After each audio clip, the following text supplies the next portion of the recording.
from the Hudson Media Group studios. This is Talking Politics, and I am the professor, Fernando Uribe. There's a lot to discuss today, so let's get started. This is what I'm thinking about right now. Now, folks, again, as Pride Month comes to a close, it's important to remember that we do indeed need to support our LGBT family, our friends, and our neighbors. Now, listen, I know that they've been marginalized, and that's wrong. And we can't keep making those same mistakes. It's not stuff we should teach our children. It's not something we should encourage amongst us all. Now, if you're not aware, there is a new law that was passed by the legislature and signed by Governor Phil Murphy that's incorporating LGBT inclusive curriculum into the academic school year. It'll be starting this September in school districts across the state and being finalized by September of 2020. Now, I understand that you're not going to be able to opt out of these, for example, like you would try to, let's say, opt out of, let's say, science classes or even Black history courses, right? But you know what? And even though some would call that ill-informed or closed-minded, some might call it just having a choice. But that's really up for you to decide. Now, I don't have any kids that I know of, but at some point, I can understand why some parents feel the way that they do. Now, the way that the law has been designed by the legislature is that political, social, and economic contributions of LGBT individuals will be integrated into New Jersey's curriculum throughout the school year across all relevant subjects. Now, it's true that LGBT individuals have contributed to our nation's history in the same way that women have, the way that people of color have, and of course, in the same way that immigrants have contributed as well. Now, I'm all for this curriculum, and it's important to teach tolerance and acceptance to our kids. There are certain segments of the LGBT population that, quite frankly, and some of the rhetoric that could actually get them in trouble. And what I'm talking about is drag queen story time. Now, let me be very clear. It's something I just cannot get behind. But hear me out on this before you start to have a tantrum and, of course, start thinking the worst. Folks, we've been seeing these activities surfacing in libraries and bookstores all throughout the country, and even here locally, down the road in the Mile Square city of Hoboken. Now, listen, folks, there are kids anywhere between the ages of 2 to 5 that are brought by their parents to drag queen story time. And let's be honest, can someone please explain to me how this is even remotely, possible? How kids are even remotely ready to even comprehend this? I don't know about you, but when I was 5, I know what I was thinking about and what I wasn't thinking about, and what I was able to process and what I was not able to process. That's a complicated time period, folks. Kids are just leaving preschool, they're entering kindergarten. Newsflash, you don't have to be a medical doctor to know that sometimes kids as young as 5 don't have their brains fully developed, okay? Now, I know that I might get in trouble for some of this, but let's be honest about it. Is it right to expose children to this kind of sort of overt sexuality? Listen, if you don't want to believe me, don't take my word for it. Go on YouTube. Just simply type in Drag Queen Storytime, and you'll see various Storytime episodes from venues all across the country. Some are very subdued, and some are very flamboyant. But as parents here locally, is this what you want your kids looking at in a bookstore? Now, again, let me be very clear, because I know that the way this is going to be taken, certainly out of context by some, the reality is, folks, that it's something that, quite frankly, we should not be subjecting our kids to. There's a time and place for everything. And as I alluded to previously, I'm all for LGBT curriculums in our public schools. It's important to teach our kids about accepting people who are LGBT. It's important to preach tolerance, to preach solidarity, because these people are marginalized. Whether you've had a gay uncle or a gay aunt or cousins or parents or friends, whatever you want to call it, at some point in time, they felt prejudice. They felt discrimination. They have felt some sort of even hatred towards them. And I never want to encourage that. And I've been very clear, whether it's on my podcast, which you can listen to live every Wednesday night on Blog Talk Radio, by going to www.blogtalkradio.com/TalkingToHudson. I've had numerous LGBT advocates and activists on my program. I've been a staunch supporter of Garden State Equality and even the Hudson Pride Center right here in Hudson County, which is located right in Jersey City. So I'm all for supporting the LGBT community. I'm all for supporting this curriculum. But like anything else, folks, we heard it when we were young, and we'll continue to hear it. There's a time and place for everything. Now, listen, I'm not trying to demean anyone, but I'm sticking up for parents right now that have expressed concerns to me, both off and on and on the air. The problem is also, folks, and let's be very honest about it, there's a certain toxicity here because we're losing the ability to be able to talk about topics openly and freely, as well as intellectually honest. And you know what? It's not happening. Now, listen, I understand if any of what I've told you today might trigger some people, and I get that. And some people might say, well, Fernando's a homophobe, or Fernando's a transphobe, or Fernando's a bigot. Here's a newsflash. I'm none of the above. I'm simply raising concerns about something that many parents might not have the courage to do or are willing to do. And that's what I take pride on this program when I speak for you. When I speak about the issues that matter most to our residents, whether it's parents, whether it's their kids, whether it's educators, whether it's legislators, you name it. I'm talking about the issues that's on your mind. And folks, this has been in the news cycle. Now, I'm not going to be one of these people that's going to go and demonstrate and boycott and somehow picket outside of a bookstore or a library. I'm not going to do that. Now, it's your right to do that. If you want to go and assemble, that's fine. That's your business. I'm not going to be here to criticize you for that. But the idea that drag queen story time is something that's healthy and productive for kids, very young kids. If we're talking about drag queen story time at the middle school or high school level, folks, we're talking about young adults. We're talking about adolescents whose brains have been considerably more developed by that age than during the age of 5. How do you not see this? How do you think that this is even remotely bigoted on my part? It isn't. I'm just being concerned. At some point in time, I want to be a parent. And I know when I'm sending my kids to school, yes, I'm concerned about the curriculum. I'm also concerned about what they're learning. I don't want my kids to be indoctrinated. I want my kids to learn like everything else, like the rest of the curriculum that we're all obligated to learn, especially under the Department of Education guidelines. So, again, one of the things that I sort of want to convey to you today, ladies and gentlemen, is with Pride Month coming to a close, again, if you know anyone of the LGBT community, show solidarity, show pride, show your support. Tell them that you love them. Tell them that you support them. Tell them that you care for them. Tell them that you just are there for them.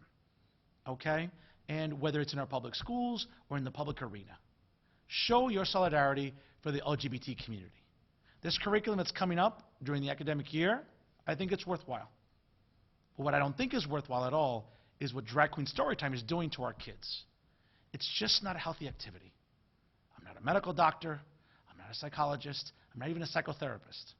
But you don't need to be one to understand that that sort of exposure to our kids at such a young age is not productive.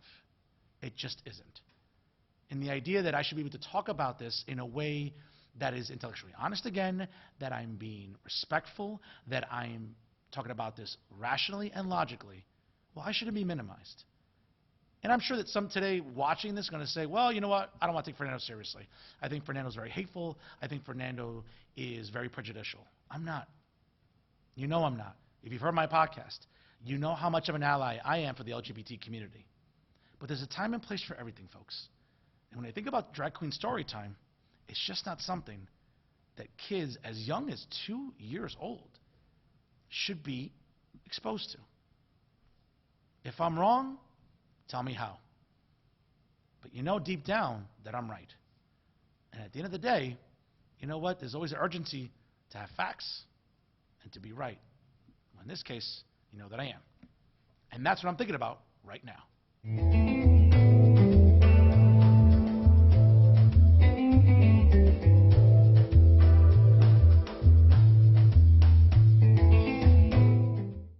And now to a local story that should interest all of us, and it comes out of Hoboken. Now, folks, let me just start off by saying that voter fraud is indeed real. Okay? Don't let anyone tell you differently.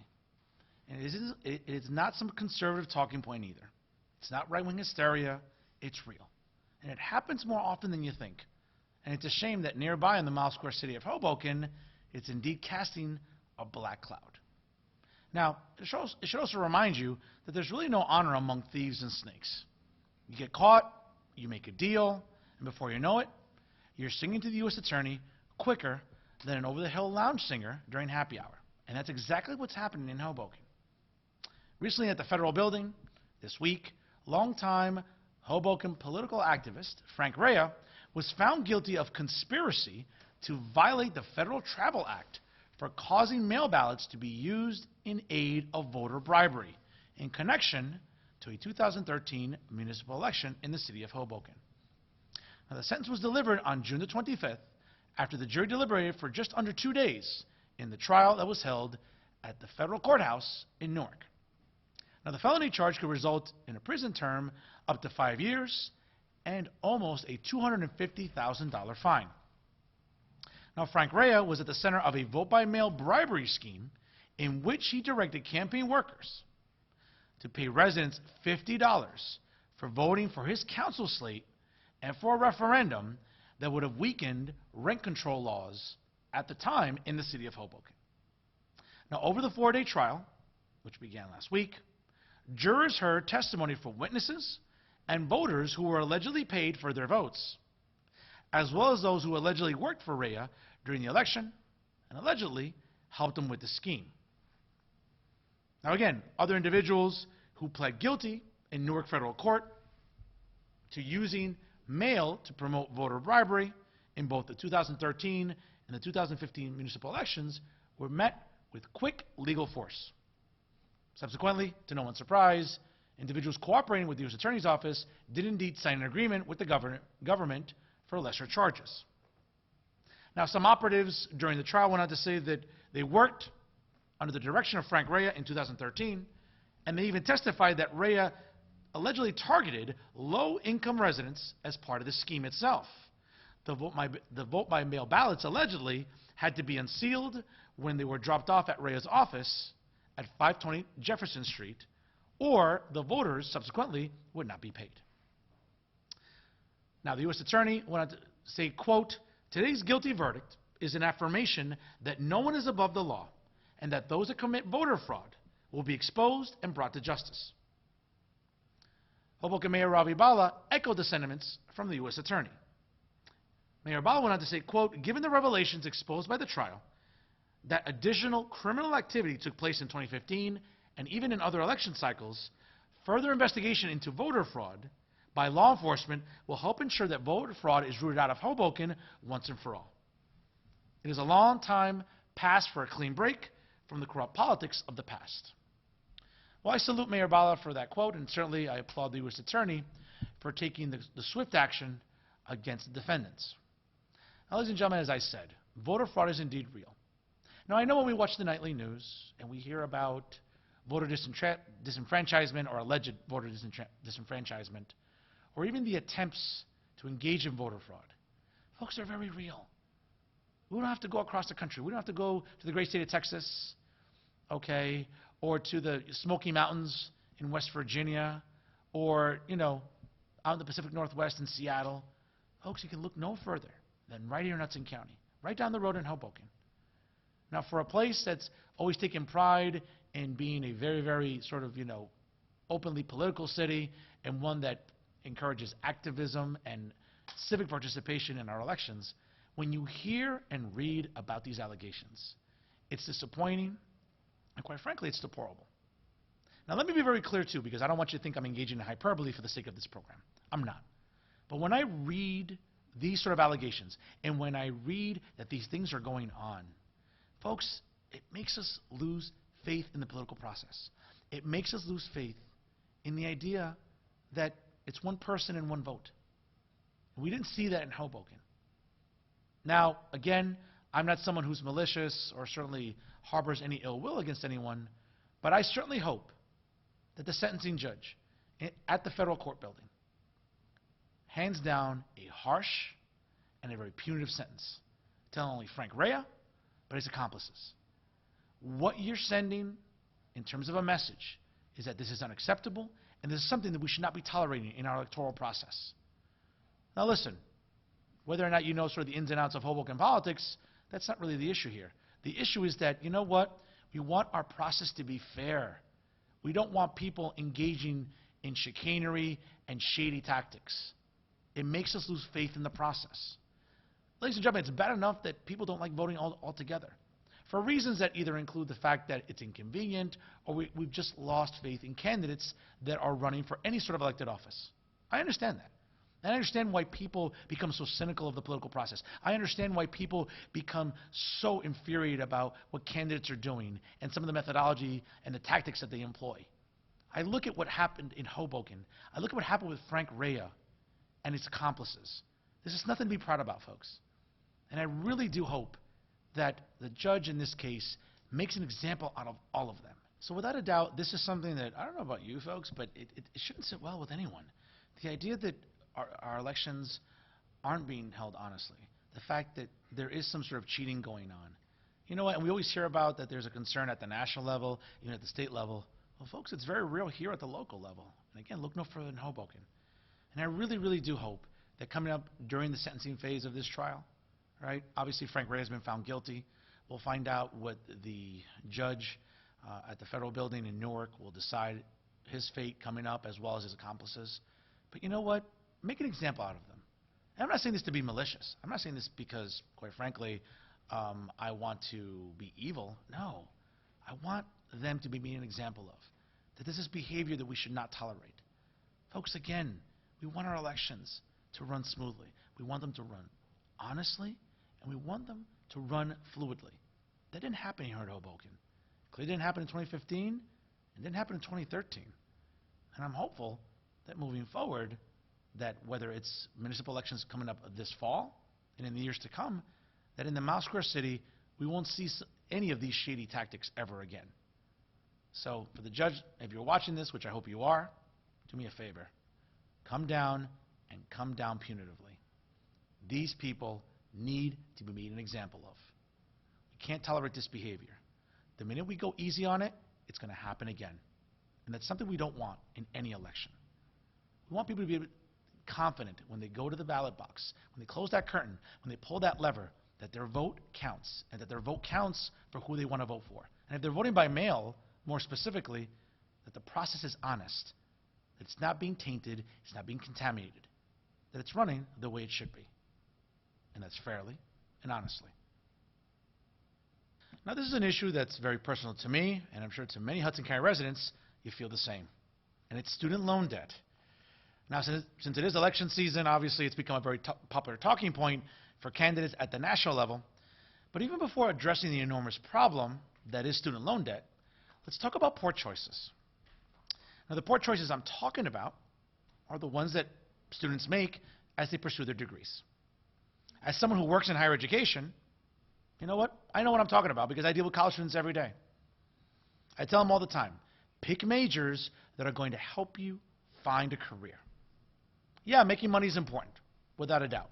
We have bills to pay, we want to put food on our table, we want to provide for our families. I get all that, you know? But that's going to come. If you work hard enough, the money will come. Trust me. But folks, as I tell my students all the time, and I'm going to tell you as well, be smart about the majors that you're selecting. Even before addressing the student loan debt crisis, right, and how it's being sort of, weaponized during this campaign season, let's talk about, again, the choices that are important leading up to what incurs so much student loan debt in this country. Now, I might ruffle some feathers with this, but I really don't care. But folks, when we talk about majors, and specifically garbage majors, right, we talk about a lot of liberal arts majors, such as women's studies and others, that quite frankly are useless in today's job market. Now, let me be very clear. I don't want anyone getting triggered or having a tantrum, and denouncing me online. But let me explain why I feel the way I feel about these specific degrees. Okay? And I'm not saying this to be funny. I'm not saying this to engage in hyperbole. I'm not saying this to for whatever reason, think I'm a wise guy. I'm really trying to help you. And I say this to my students all the time, whether I represent my department at job fairs, whether I represent my department in Q&As on campus, when students are interested in finding out more about academics and where they should be transferring to or where they should be perhaps pursuing as a career, thus the selection of a major. Let me paint a picture for you here today. All right, you can go to Barnes & Noble's, whether it's on Route 17, Route 3, anywhere in the city of New Jersey. And I know that bookstores are very far and few in between these days with the skyrocketing, presence of Amazon. But going to a bookstore is still fun, isn't it? Get to read a book, read some magazines. Well, guess what, folks? You can go to Barnes & Noble's, plant yourself there for a weekend, read 2 to 3 books, right? And guess what? you'll be well versed in women's studies. This idea that you're dedicating tens of thousands of dollars to a student loan for a joke of a degree is doing you a disservice. How is that even remotely going to help you get a job in today's competitive employer market? It just isn't. I say it all the time to my students. Now, if you want to pursue a career in education, in social work, or anything in the nonprofit sector, hey, many social science degrees are beneficial and they're necessary. Okay? But folks, let's be honest. Think about the idea of incurring so much debt with some of these degrees, with some of these majors, whether it's women's studies, whether it's Latino Caribbean history. Listen, they're great to read about. I'm not trying to denounce them at all. But you want to spend well over $100,000 in an education to pursue a degree like this when, quite frankly, there aren't jobs that are conducive to what these degrees are predicated on? That's not smart. And again, I get it. Some of my colleagues, especially women's studies professors and others, get very, very salty when I say these things openly and honestly, whether it's at forums and workshops and Q&As. But my job first, folks, as an educator, is to try to steer my students down a realistic and a helpful path. Now, I'm not saying I'm a glorified guidance counselor. I'm not. But as an educator, and especially in higher education, when I talk to my students, I tell them repeatedly, pick a major that's going to help you not only get a job, but keep a job. And quite frankly, make you even more qualified to get a better job. Some of these degrees aren't doing that. And that's what I'm talking about when I mean about making poor choices.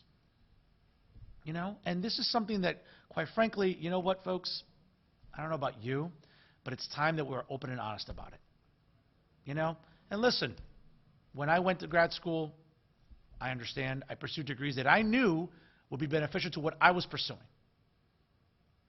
As I tell my students who are currently in their undergraduate studies, pick a degree, pick a major, for God's sake, that's going to be beneficial in some way. I'm not trying to denounce the liberal arts. My goodness, I'm a product of the liberal arts. I think all of us are. It's what we learn in our public schools, right from elementary school, right to middle school, right to high school.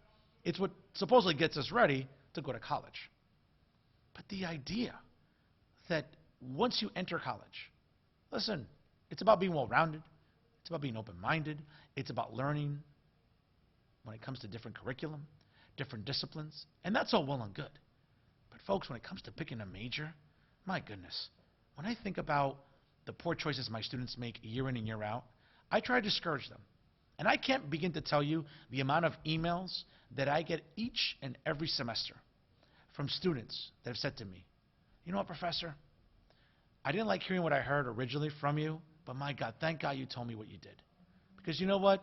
I made a better choice. Because when I transferred out of here to, for example, Montclair State University, Rutgers University, William Patterson University, Fairleigh Dickinson University, or many of the other very reputable institutions of learning in this state, they want to pick a major that's going to help them get a career. That's going, you know what? That's going to make them the most attractive candidate in the job market. Folks, it's comparative out there. The value of a bachelor's degree isn't what it used to be. It just isn't. Whether you read Forbes magazine, you know, U.S. Business and World Reports, whatever it is you're reading, a bachelor's degree doesn't carry what it once did, which is forcing so many more people to even pursue graduate degrees, which I'll get to in a moment. But the idea that you have to pick a degree that's going to help you get a job, keep a job, as I said, get a better job, is really important. You need to learn that early on. And some of the mistakes that the student loan debt crisis is creating is the idea that students are making poor choices with this. I don't want you to do that. Pick majors that will be beneficial to you. Pick majors that help you. Don't pick majors that do a disservice to you. It's going to put you in debt, and it's just not going to put you in a very good spot.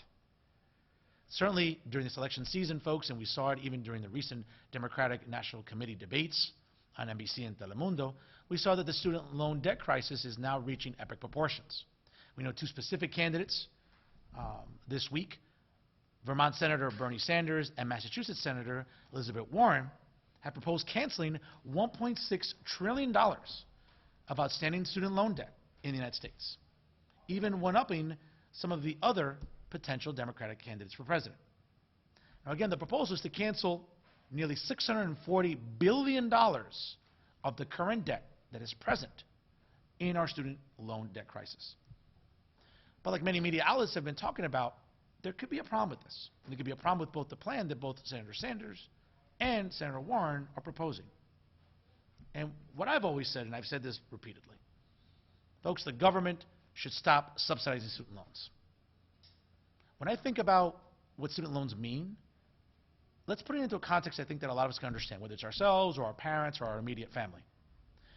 I would prefer, again, the government get completely out of the business of student loans. I would almost even try to recommend that we start making student loans almost like a mortgage. If you have mediocre grades, you have no extracurricular success, and even weak recommendations, no offense, you shouldn't be eligible for a six-figure loan to study some sort of degree that, quite frankly, may not even benefit you in the long run. Pick a major, again, that's going to help you. Pick a major that's going to help you get that career that you're looking for. It may not happen right away. It may take time. It may take you longer than you expected. But do me a favor. Make good choices. So when we talk about the student loan debt crisis, and we talk about, and we see candidates coming on the national stage talking about canceling student debt, listen, that's music to my ears. But how are we going to go about it? What are we going to do to raise either some of the revenue that's going to be necessary once you sort of forgive this? Where does this come from? The idea that we're sort of falling in love with the rhetoric of free this and free that, no offense, it's dangerous, folks. And we're seeing a lot during this election cycle. We're seeing even now, again, as I said, with the elimination of student debt. Trust me, I don't like paying my student loans every month like anyone else does. Trust me. But I know that when I decide to go to college and pursue an undergraduate degree, and even go to graduate school and pursue multiple graduate degrees, I knew the responsibility I was taking on. I'm not trying to absolve anybody of the responsibility. I'm not saying that I'm trying to sound insensitive. I'm not. I get it. I understand the plight of the modern student. I tell this to my students all the time. But when you're picking a major and you're looking to obtain degrees, make the smart choice. Do your homework. Do your research. Go about it in a productive and an insightful way. And trust me, you'll be much better off if you follow that path. I'm living proof of it. And if I can do it, you know what? You can do it too. And that's our program for this week.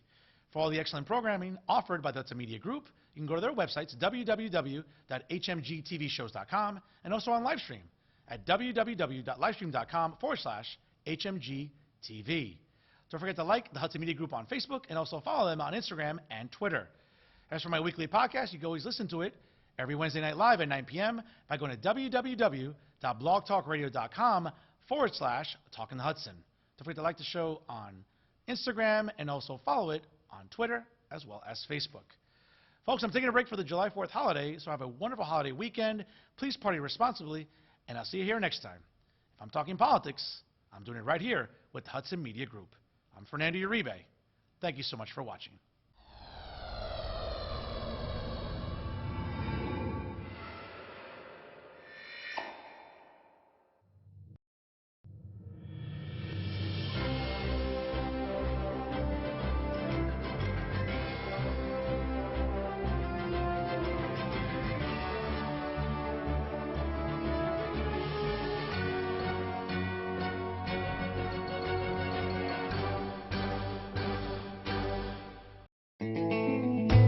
Don't forget to catch Fernando's podcast at blogtalkradio.com/TalkOnTheHudson.